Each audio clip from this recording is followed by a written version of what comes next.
carve or a shore form, or yeah, I didn't know anything about that stuff. I didn't do much.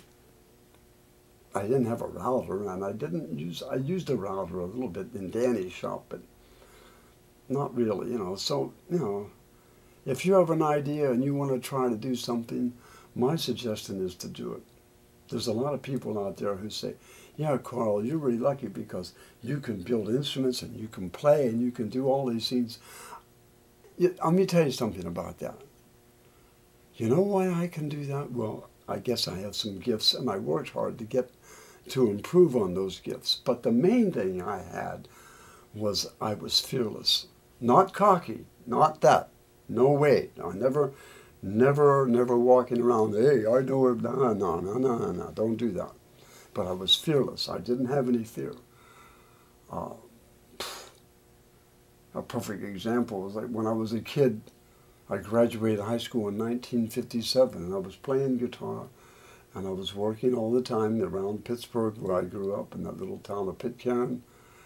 And luckily, I got a gig with Billy Ward and the Dominoes in California. At that time, Billy Ward was a big-time group. At that time, I had never been on a plane in my life. Grew up in that little town, a small-town kid. I'd never been anywhere. And I guess, and being 19 or 20 years old back in those days was different than being 19 or 20 years old in these days, because you were like, I went down to the airport, got on a plane, flew all the way out to California. There I was, all by myself, joining this group. It takes a little bit of nerve to do that. You just got to do it. If you want to do something, my suggestion is do it. You know, don't let anybody tell you that you can't do it. Give it a shot, you know. Give it a try. Okay, maybe it won't work for you, but to accept the fact that well, I'll get a job and I'll work in an office, or I'll do this or I'll do that, that's fine. But you know, if you really think that you can try to do something, I suggest do it. But remember, keep that profile very low. Even after you do it, it's not that important. Not important to me anyway. And anybody who's a real deal person, real good musicians I know, and believe me, I know a lot of really good musicians.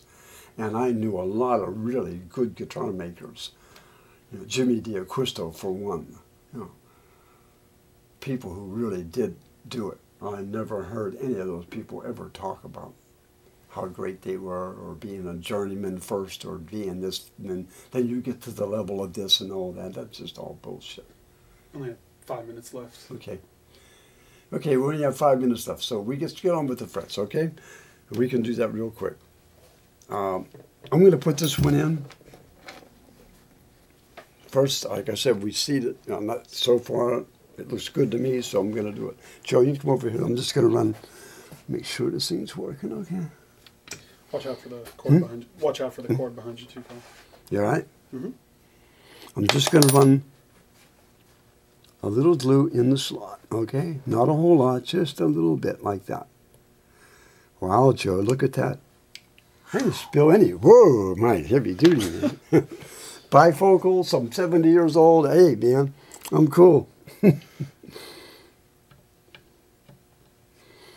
And when you hit this thing, the first shot, be very careful not to go out too far, because then you bend the wire down, and again, you got a bubble in the fret. You don't want that. You don't want to go back in the center, because if you hit in the center, you're going to have this again.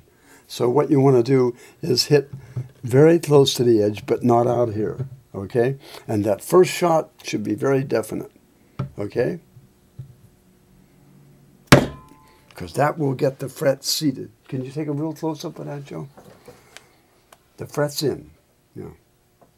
And then you go to the other side and you do the same.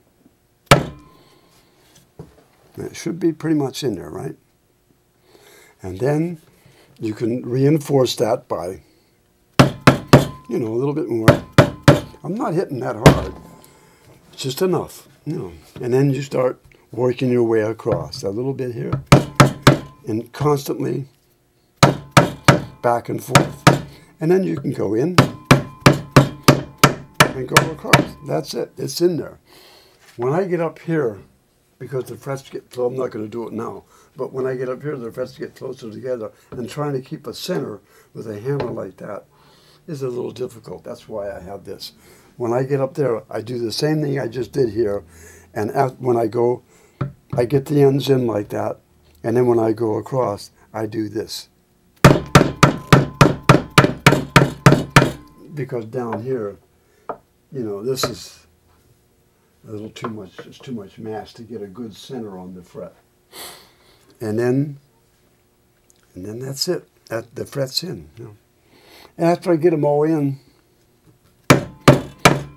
I go back over everything with this hammer and get a real good center all the way across everywhere.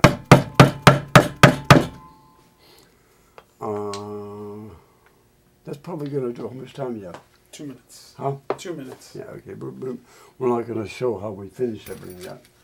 We can do that on the next, because Pete's going to come in tomorrow and clean up some of the cards. We have a bunch of cards here that are just getting full, and I got to square them away so we can do some more stuff here.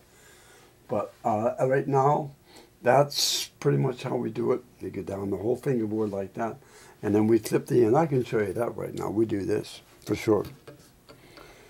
And go in, and when I do it, I don't do it with one hand. I do it with two hands, and I keep it in this position. So when I get close and I pull down, because if you do it like this, it's pretty hard to control. You might end up pulling the fret up as you cut, you know. But this way, you're right on the money. You can pull it right down. And then I don't do this. I turn the base around and do the same thing on the other side. Because this way, again, you're taking a chance of pulling up, okay?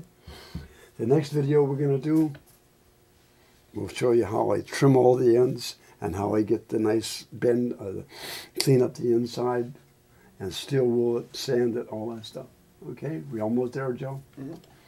Okay, I think that's it. And I hope you got something out of this, guys.